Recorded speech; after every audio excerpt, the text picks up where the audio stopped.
साल 2024 दुनिया का सबसे बड़ा क्रूज शिप पहली बार समुद्र में उतरा।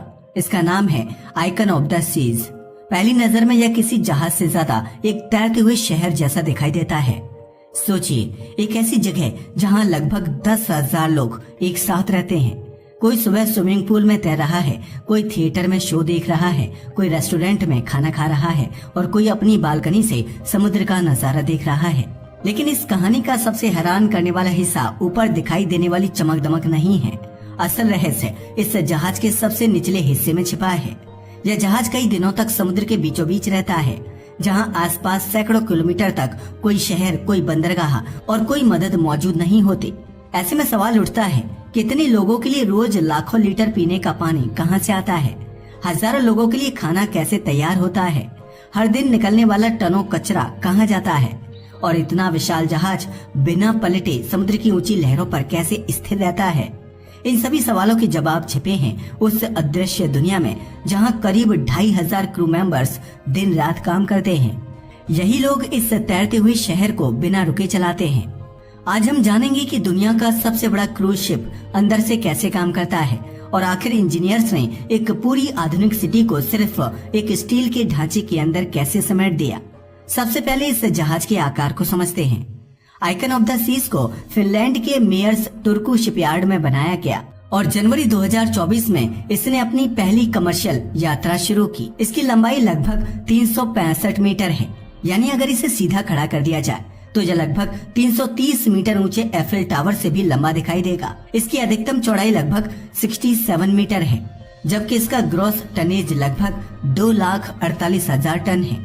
अगर इसकी तुलना टाइटैनिक से करें तो अंतर और भी चौंकाने वाला है। टाइटैनिक का वजन लगभग 46,000 टन था, जबकि आइकन ऑफ द सीज उससे लगभग 5 गुना बड़ा है। इस जहाज में कुल 20 डेक हैं, जिनमें से 18 डेक यात्रियों के लिए खुले रहते हैं।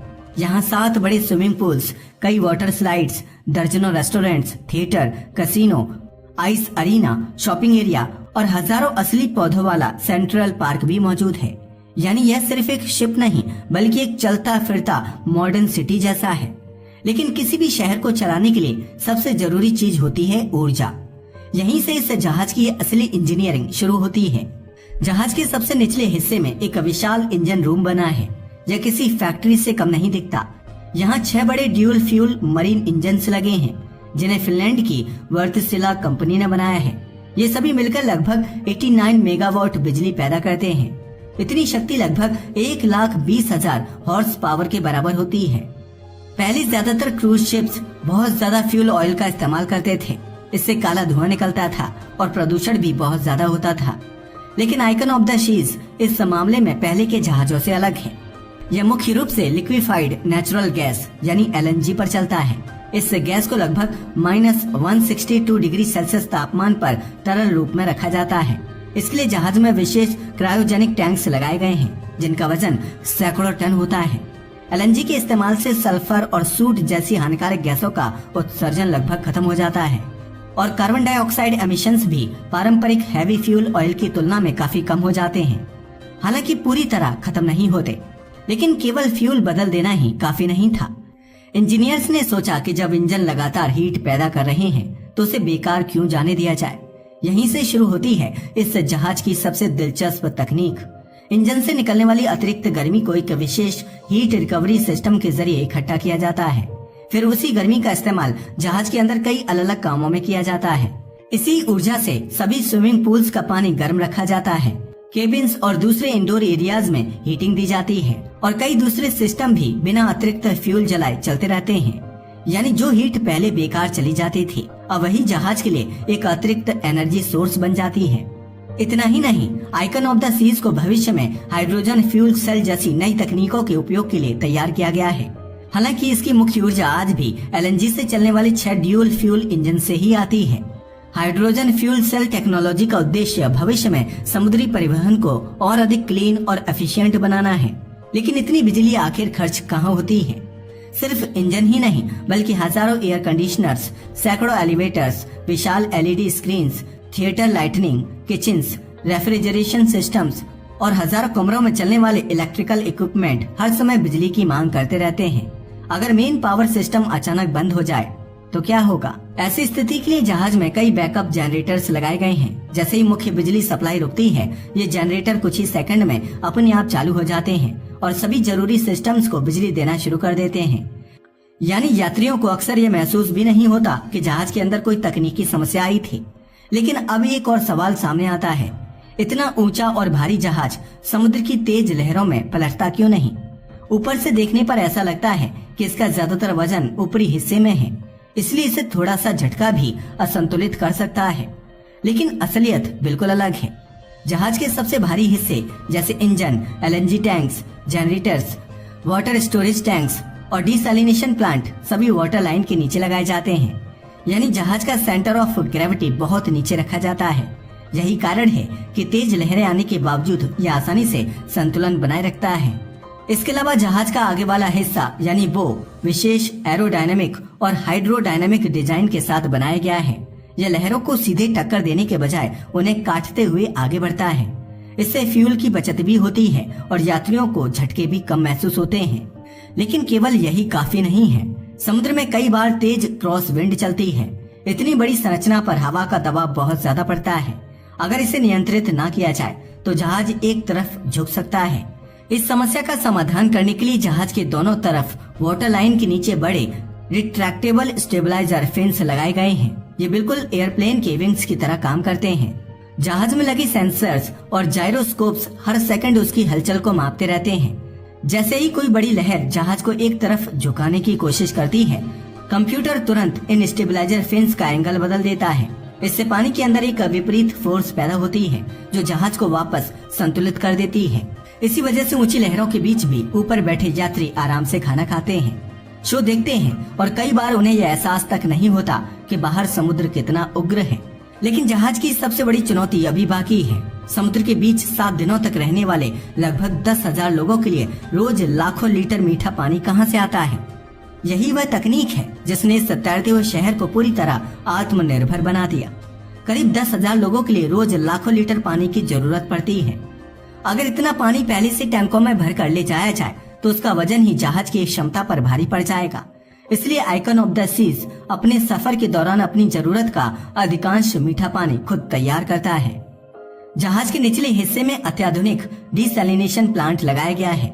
यह सिस्टम लगातार समुद्र का खारा पानी अंदर खींचता है, फिर रिवर्स ऑस्मोसिस तकनीकी की मदद से इस पानी को बहुत अधिक दबाव पर विशेष मेम्ब्रेन से गुजार जाता है। ये मेम्ब्रेन्स नमक, बैक्टीरिया और दूसरी अशुद्धियों को रोक देती हैं, जबकि साफ पानी आगे निकल जाता है।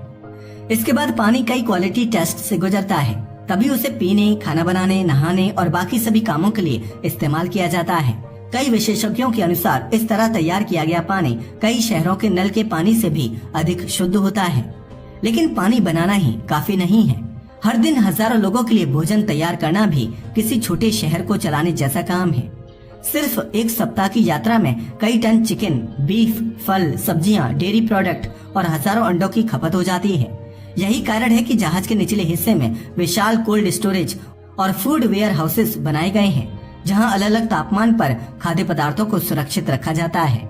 दिलचस्प बात यह है कि यात्रियों को दिखाई देने वाले रेस्टोरेंट असली किचन नहीं होते। मुख्य किचन्स जहाज के अंदरूनी हिस्से में स्थित होती हैं। यहीं पर एक साथ हजारों लोगों का खाना तैयार किया जाता है। फिर सर्विस एलिवेटर्स और विशेष कॉरिडोर्स के माध्यम से भोजन कुछ ही मिनटों में अलग अलग रेस्टोरेंट्स तक पहुंचा दिया जाता है। यात्रियों को ऐसा लगता है कि हर रेस्टोरेंट का अपना किचन है, जबकि वास्तव में पूरा सिस्टम एक विशाल नेटवर्क की तरह काम करता है। अब सवाल आता है, कितने लोगों के खाने के बाद निकलने वाले कचरे का क्या होता है? पहले के समय में कई क्रूज शिप्स पर समुद्र में कचरा फेंकने के आरोप लगते थे, लेकिन आज अंतर्राष्ट्रीय नियम बेहद सख्त हो चुके हैं। आइकन ऑफ द सीज पर लगभग हर प्रकार के कचरे को अलग अलग श्रेणियों में बांटा जाता है। ग्लास, प्लास्टिक, मेटल, पेपर और दूसरे रिसाइक्लेबल मटेरियल्स को अलग किया जाता है। फिर उन्हें कंप्रेस करके बंदरगाह पहुंचने पर रिसाइकलिंग के लिए भेज दिया जाता है। सबसे बड़ी चुनौती होती है फूड वेस्ट। बुफे रेस्टोरेंट्स में हमेशा कुछ न कुछ खाना बच जाता है। इस समस्या को कम करने के लिए जहाज में आधुनिक वेस्ट प्रोसेसिंग टेक्नोलॉजी का इस्तेमाल किया जाता है। जैविक कचरे को विशेष हाई टेम्परेचर सिस्टम्स में प्रोसेस किया जाता है, जिससे उसका आकार बहुत कम हो जाता है और उसे सुरक्षित तरीके से आगे उपयोग या डिस्पोजल के लिए तैयार किया जाता है। इसके साथ ही आर्टिफिशियल इंटेलिजेंस आधारित सॉफ्टवेयर यह भी रिकॉर्ड करता है कि कौन से व्यंजन सबसे ज्यादा बच रहे हैं। इसके आधार पर शेफ अगले दिनों की तैयारी में बदलाव करते हैं, जिससे फूड वेस्ट पहले ही कम हो जाता है। अब तक हमने देखा कि जहाज ऊर्जा, पानी और भोजन का प्रबंधन कैसे करता है, लेकिन इतना विशाल जहाज समुद्र में मुड़ता कैसे है? अगर आपने कभी बड़े जहाजों को देखा हो तो शायद आपने सोचा होगा कि इन्हें मोड़ने के लिए पीछे कोई बहुत बड़ा रडर होता होगा, लेकिन आइकन ऑफ द सीज में कहानी कुछ अलग है। इसमें पारंपरिक रडर की जगह 3 विशाल एजीपोड प्रोपल्शन यूनिट्स लगाए गए हैं। हर एजीपोड के अंदर लगभग 20 मेगावाट क्षमता वाली इलेक्ट्रिक मोटर होती है जो सीधे प्रोपेलर को चलाती है। सबसे खास बात यह है कि ये पूरे 360 डिग्री तक घूम सकते हैं। इसका मतलब यह है कि जहाज केवल आगे या पीछे ही नहीं बल्कि जरूरत पड़ने पर लगभग साइडवेज भी मूव कर सकता है। इसी वजह से इतने बड़े जहाज को पोर्ट पर लाने और डॉक करने में कई बार टग बोट्स की भी जरूरत नहीं पड़ती। कैप्टन केवल जॉयस्टिक की मदद से एजीपोर्ट्स का एंगल बदलता है और जहाज बेहद सटीक तरीके से अपनी जगह पर पहुंच जाता है। जहाज के अगले हिस्से में लगे कई शक्तिशाली बो थ्रस्टर्स तंग बंदरगाहों में इसकी दिशा नियंत्रित करने में अतिरिक्त मदद करते हैं। लेकिन इतनी आधुनिक टेक्नोलॉजी को नियंत्रित कौन करता है?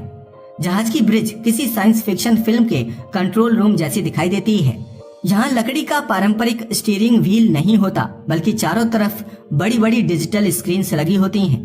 Radar, GPS, satellite navigation, weather forecast, ocean current और ऑटोमेटिक नेविगेशन सिस्टम लगातार एक दूसरे से जुड़े रहते हैं।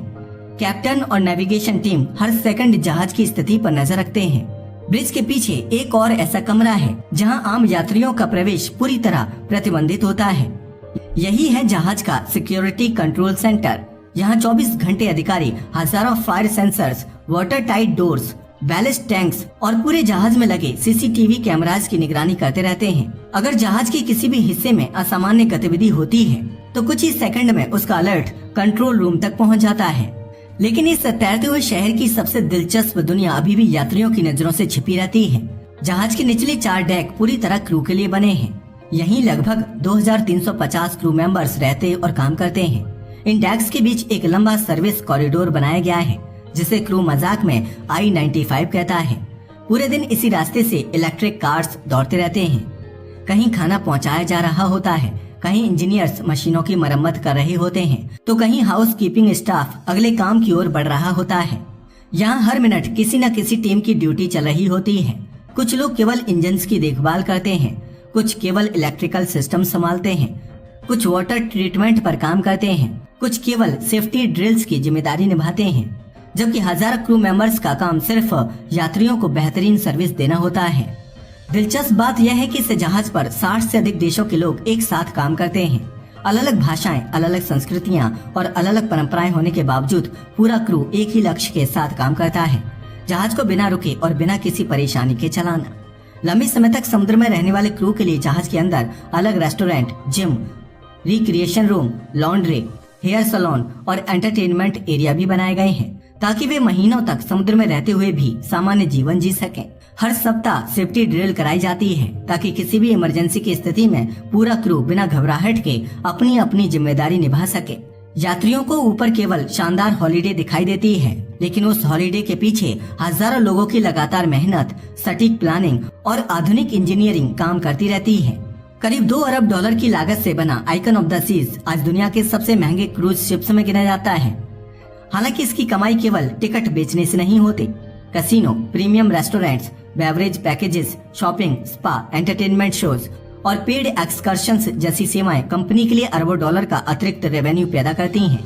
यानी यह जहाज केवल एक ट्रांसपोर्ट व्हीकल नहीं, बल्कि समुद्र के बीच चलता फिरता लग्जरी बिजनेस इकोसिस्टम है। आखिर में अगर पूरे आइकन ऑफ द सीज को एक वाक्य में समझना हो तो उसे सिर्फ दुनिया का सबसे बड़ा क्रूज शिप कहना पर्याप्त नहीं होगा।